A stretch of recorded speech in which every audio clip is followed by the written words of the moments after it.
അത് കഴിഞ്ഞിട്ടാണ് നമ്മുടെ ഖാലിദ് റഹ്മാന്റെ ആലപ്പുഴ ജിംഖാന. എന്റെ മോനെ എന്നാ പടമായിരുന്നടാ. ഈ വർഷം എനിക്ക് തോന്നുന്നു ഇറങ്ങിയ പടങ്ങളിൽ എന്റെ one of the favourite movie ആണ്. ഞാൻ അത് കണ്ടിറങ്ങി ഞാൻ പറഞ്ഞ അത് തന്നെയാണ് എന്റെ. കാരണം എനിക്ക് ഈ ബോക്സിങ്, ഈ സ്പോർട്സ് കോമഡി ജോണർ ഭയങ്കര ഇഷ്ടമാണ്. എന്റെ ഏറ്റവും ഫേവറേറ്റ് അനിമേ ഞാൻ കാണും. നീ അനിമേ കാണാറുണ്ട്? അനിമയുടെ ഒരെണ്ണം എന്ന് പറഞ്ഞാൽ ഹാജിമേനോ ഇപ്പോ എന്ന് പറഞ്ഞ ഒരു സാധനമാണ്. അത് ബോക്സിംഗ് റിലേറ്റഡ് ഒരു അനിമയാണ്. അപ്പൊ എനിക്ക് ഈ സിനിമ കണ്ടുകൊണ്ടിരുന്നപ്പോൾ അതിനകത്ത് ഒരുപാട് റെഫറൻസുകൾ വന്നു. കാരണം അതിനകത്തും കുറച്ച് ഫ്രണ്ട്സ് ഒക്കെ ഇങ്ങനെ ബോക്സിംഗ് ആയിട്ടൊക്കെ നടക്കുന്നതും പഠിക്കുന്നതും കോമ്പറ്റീഷന് പോകുന്ന കാര്യങ്ങളാണ്. അപ്പോൾ എനിക്ക് ഭയങ്കരമായിട്ട് റെഫറൻസ് ഫീൽ ചെയ്തിട്ടുണ്ടായിരുന്നു അതിനകത്ത്. പിന്നെ കോമഡി ഭയങ്കരമായിട്ട് വർക്കൗട്ട് ചെയ്തു. നിന്റെ ക്യാരക്ടർ ആണെങ്കിലും അത് നെസ്ലിന്റെ ക്യാരക്ടർ ആണെങ്കിലും നിങ്ങൾക്ക് എല്ലാവർക്കും കിട്ടിയ ക്യാരക്ടേഴ്സ് നിങ്ങളെല്ലാം ബ്യൂട്ടിഫുൾ ആയിട്ട് ചെയ്തിട്ടുണ്ടായിരുന്നു കേട്ടോ. അത് നല്ല റെസ്പോൺസ് ഇല്ലായിരുന്നോടാ? ഒരുപാട് റെസ്പോൺസ് ആലപ്പുഴ ജിംഖാനയില്ലേ? അതെ, അത് ഞാൻ ഫസ്റ്റ് ഷോ കണ്ടതാണ് നസീർ കൂട്ടത്തില്. 2 ഇക്കയുടെ ഡയലോഗ് മറ്റേ അതെ. അയ്യോ, അത് ഇക്കയുടെ നല്ല റോളായിരുന്നു. അതും സൂപ്പർ പടമായിരുന്നു. അപ്പൊ അതിന് വേണ്ടിയിട്ട് അത്യാവശ്യം നല്ല എഫേർട്ട് എടുത്തിട്ടുണ്ടായിരുന്നോടാ? ഒരുപാട്. അതും ഞാൻ ആദ്യമായിട്ടാ ഒരു സിനിമയ്ക്ക് വേണ്ടി, പണ്ട് നമ്മൾ കാണുമല്ലോ അമീർ ഖാൻ, രൺബീർ കപൂർ, ബോഡി ട്രാൻസ്ഫോർമേഷൻ നമുക്കും പറ്റും, നമ്മളും ചെയ്യും എന്നുള്ളൊരു ആറ്റിറ്റ്യൂഡിലായിരുന്നു നമ്മള് തുടങ്ങിയത്. അങ്ങനെയൊക്കെയാണ് നമ്മളെല്ലാം തുടങ്ങുന്നത്. പക്ഷെ ആദ്യത്തെ 2 ദിവസം കഴിയുമ്പോൾ മനസ്സിലായി ഇത് അങ്ങനെ അത്ര എളുപ്പമല്ല പരിപാടി പിടിക്കാൻ തന്നെ. കാര്യം എൻ്റെ ഒരു ചാലഞ്ച് എന്തായിരുന്നു എന്ന് വെച്ച് കഴിഞ്ഞാൽ 65 kg ആയിരുന്നു ഞാൻ അന്ന്. 65 കിലോ. ഹൈറ്റ് എത്രയാ? 6 feet ഉണ്ട്. 6 feet 180 സെന്റിമീറ്റർ. 83 സെന്റിമീറ്റർ. ഓക്കെ. അപ്പം 65 കിലോ കാറ്റഗറിക്ക്, അല്ലെങ്കിൽ 65 കിലോ കാറ്റഗറിക്ക് വേണ്ടിയിട്ടാണ് ഞാൻ ഇറങ്ങുന്നത്. 65 കിലോ. അതെ. അപ്പം ഞാൻ ഓൾറെഡി ട്രാൻസ്ഫോം ചെയ്യാൻ വേണ്ടി പോയപ്പോൾ എനിക്ക് 65 കിലോ ഉണ്ടായിരുന്നു. പക്ഷെ സ്കിന്നി ഫാറ്റ് എന്ന് പറയുന്ന ഒരു കണ്ടീഷനാണ്. അതായത് മസിൽസ് കുറവായിരിക്കും, ഫാറ്റ് കൂടുതലായിരിക്കും, പക്ഷെ കാണുമ്പോൾ ലീനായിട്ട് തോന്നും, പക്ഷെ ഫാറ്റ് ആയിരിക്കും. നല്ലൊരു ബോഡി ഫിസിക്കലി നല്ലൊരു കോമ്പോസിഷൻ കോമ്പോസിഷൻ ആയിരുന്നില്ല. അപ്പോൾ എൻ്റെ ടാസ്ക് എന്ന് പറഞ്ഞു കഴിഞ്ഞാൽ ഇതേ 65 kg ബോക്സറിന്റെ ലുക്ക് ആവണം. വിച്ച് മീൻസ് ഫാറ്റ് കട്ട് ചെയ്യുന്നതിന്റെ ഒപ്പം തന്നെ മസിൽ ബിൽഡ് ചെയ്യണം. അപ്പൊ നമ്മൾ എന്ത് ചെയ്യണം? മെയിൻ്റെനൻസിൽ കഴിക്കണം. അതായത് നമുക്ക് എത്രയാണോ കാലറി ഇൻടേക്ക്, ആ 65 കിലോ മെയിൻറ്റെയിൻ ചെയ്യുന്ന ഡയറ്റ് ആയിരിക്കും നമ്മൾ ഫോളോ ചെയ്യുക. എന്നാൽ ഫാറ്റ് കട്ട് ചെയ്തിട്ട് അതേ ഫിസിക്കല് ഒരുപാട് ബൾക്ക് ആവാതെ മസിൽ മാസ് വരണം. അപ്പം ബൾക്കി ആണെങ്കിൽ കഴിച്ചാൽ മതി, നല്ലപോലെ കഴിച്ച് കയറ്റി മെലിയാനാണെങ്കിലും കാലറി ഡെഫിസിറ്റിലേക്ക് പോയാൽ മതി. പക്ഷെ ഇത് ഒരേ ഇതിൽ ട്രാക്ക് ചെയ്ത് കഴിച്ച് ഫാറ്റ് കുറയുകയും വേണം, മസിൽ കയറുകയും വേണം. അപ്പം അതെന്നെ സംബന്ധിച്ച് കുറച്ച് ടാസ്ക് ആയിരുന്നു. അപ്പം ഈ നമ്മുടെ ഷിഫാസ് അലി ആണ് ട്രെയിൻ ചെയ്തത്, ജോഫിൽ കോച്ചാണ് ഞങ്ങളുടെ ബോക്സിങ് ചെയ്തത്. ഇവർ രണ്ടുപേരുമാണ് സെറ്റ് ചെയ്തത് എന്നാളെയാ.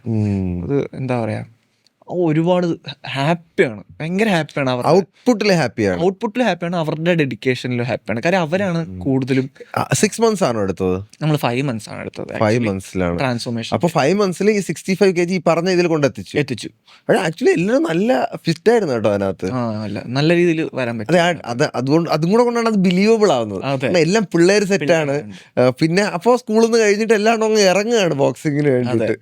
അപ്പം അതാണ്. അപ്പോൾ ഒരു എന്താ പറയുക, ആ ട്രാൻസ്ഫോർമേഷൻ ചെയ്യാൻ പറ്റി. ട്രാൻസ്ഫോർമേഷൻ ചെയ്തു, പടം ഇറങ്ങി കഴിഞ്ഞപ്പോൾ പിന്നെ എനിക്ക് ഏറ്റവും ഹൈ കിട്ടിയ മൊമെന്റ്സ്, നമ്മൾ പണ്ട് സിനിമകൾ കാണുമ്പോൾ നമ്മുടെ ഒരു പരിപാടിക്ക് മാസ്സായിട്ടുള്ളൊരു സാധനത്തിൽ കൈയടിക്കുക എന്ന് പറയുന്ന ആ ഇമോഷൻ ഒരുപാട് നാൾക്ക് ശേഷം കിട്ടുന്നതാണ് ഒരു ആക്ടേഴ്സിന്. ലാലേട്ടൻ്റെ പോലെ അല്ലെങ്കിൽ മമ്മൂക്കനെ പോലെ ഒരു നല്ലൊരു മാസ് സീനിന് എന്ന് പറഞ്ഞ് എണീറ്റ് കൈയടിക്കുന്ന സാധനം എല്ലാ സിനിമയിലും കിട്ടൂല. അതും നമ്മൾ തുടക്കക്കാരന് കിട്ടാൻ ഭയങ്കര പാടാണ്. അപ്പൊ എൻ്റെ 1-2 സീനിന് ആ തിയേറ്ററിൽ ആ ഒരു ആവേശം കണ്ടപ്പോൾ ഞാൻ ശരിക്കും ഭയങ്കര ഓർമ്മയുണ്ടായി. അത് എല്ലാ ആക്ടേഴ്സും ആഗ്രഹിക്കുന്ന ഒരു മൊമെന്റ് ആയിട്ട് എനിക്ക് ഫീൽ ചെയ്തിട്ടുണ്ട്. തീർച്ചയായിട്ടും ഞാൻ വിസിലടിച്ചടാ. ആണല്ലേ? എനിക്ക് ഭയങ്കര വർക്കായ മൂവിയാണ്. ഞാൻ ഈ വർഷം കണ്ടതിൽ എനിക്ക് ഏറ്റവും ഇഷ്ടപ്പെട്ട മൂവി എന്ന് വേണമെങ്കിൽ പറയാം.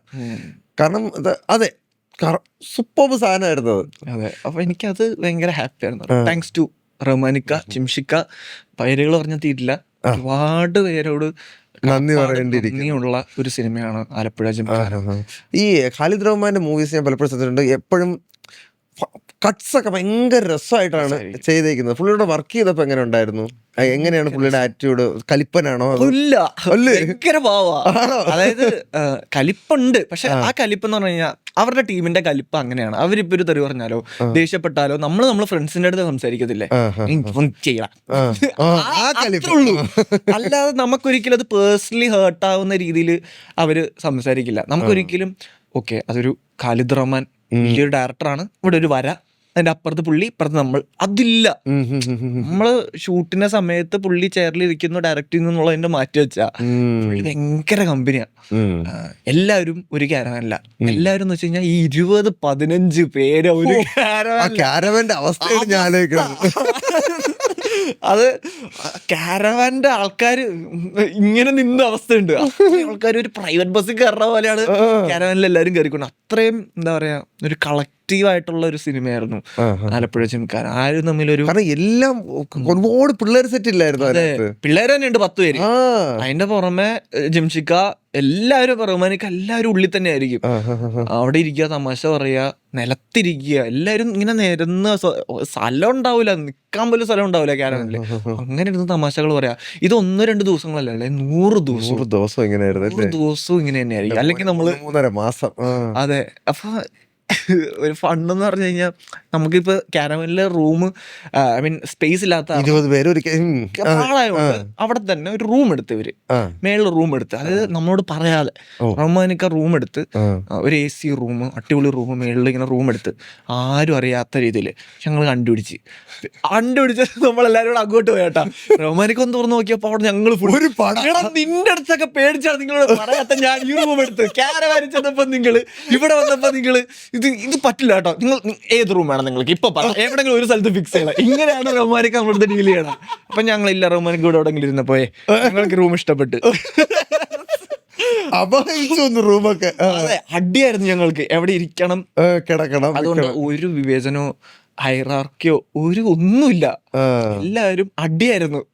നല്ല സാധനം ആർക്ക് കിട്ടുന്നോ ആർക്ക് വേണം ഇപ്പൊ എടുക്കാം, അപ്പൊ അടിയാ അതിന്റെയാ എന്നുള്ള ഒരു ആറ്റിറ്റ്യൂഡിലാണ് എല്ലാവരും. ഭയങ്കര രസമായിരുന്നു, ഭയങ്കര രസമായിരുന്നു ആലപ്പുഴ. സെറ്റും അതിന്റെ എൻജോയ്മെന്റും കാര്യങ്ങളും. എനർജി ഇത്രയും പിള്ളേരാണല്ലോ, അതെ, യൂത്ത്ഫുൾ എനർജിയാണ്. ഒരെണ്ണത്തിന് ഉറക്കം പോലും കാണൂല, ഉറക്കമില്ല. രാത്രിയൊക്കെയാണ് നമ്മൾ ആ ബോക്സിങ് സീൻസ് ഒക്കെ എടുത്തത്, 3 മണി 2 മണിക്കൊക്കെ. ഉറക്കമൊന്നുമില്ല. അതുകൊണ്ട് തന്നെ എല്ലാം ഫുൾ ഓണാണ്. അടിപൊളിയായിരുന്നു മൊത്തത്തില് ജിംഖാന. കളർഫുൾ ആയി അങ്ങ് നിങ്ങൾ അടിച്ചു പോളി. ചേട്ടാ ഇതിന്റെ ഞാൻ കേട്ടോ, എനിക്കറിയില്ല, ദുബായിൽ ഇതിന്റെ പ്രൊമോഷൻ ആയിട്ടൊക്കെ പോയപ്പോഴത്തേക്ക് അവിടെ എന്തെങ്കിലും അലമ്പോ ആയിട്ടുണ്ടായിരുന്നോ? അലമ്പോ ഇല്ലല്ലോ. ഓക്കെ. അല്ല എന്താ, ഞാൻ അങ്ങനെ എന്റെ അടുത്ത് ആരും ഇങ്ങനെ പറയാനുണ്ടായിരുന്നു, പിള്ളേരെല്ലാം വന്ന് ഭയങ്കര അലമ്പായിരുന്നു. അങ്ങനെ ഉണ്ടായിരുന്നു? അത് ഞങ്ങൾ അലമ്പൊന്നായിരിക്കും, അങ്ങനെയുള്ള അലമ്പായിരിക്കും. വൻ അലമ്പ അതല്ലായിരിക്കുള്ളൂ. ഓർമ്മ ദിവസം നമ്മൾ പിടിക്കില്ലല്ലോ, നമ്മുടെ പേരുവിട്ടൊരു കളി നമുക്കില്ല. അതെ, ഇങ്ങനത്തെ പരിപാടികളൊന്നും ഇല്ല. നമ്മള് ഇന്റേണലി നമ്മൾ ഭയങ്കര അലമ്പായിരുന്നു, വൈബും കാര്യങ്ങളും. നമ്മളിപ്പോ അങ്ങനെയല്ലേ, ഇപ്പൊ ക്യാമറ ഓഫ് ചെയ്ത് നമ്മളെങ്ങനെ അത്രേ ഉള്ളൂ.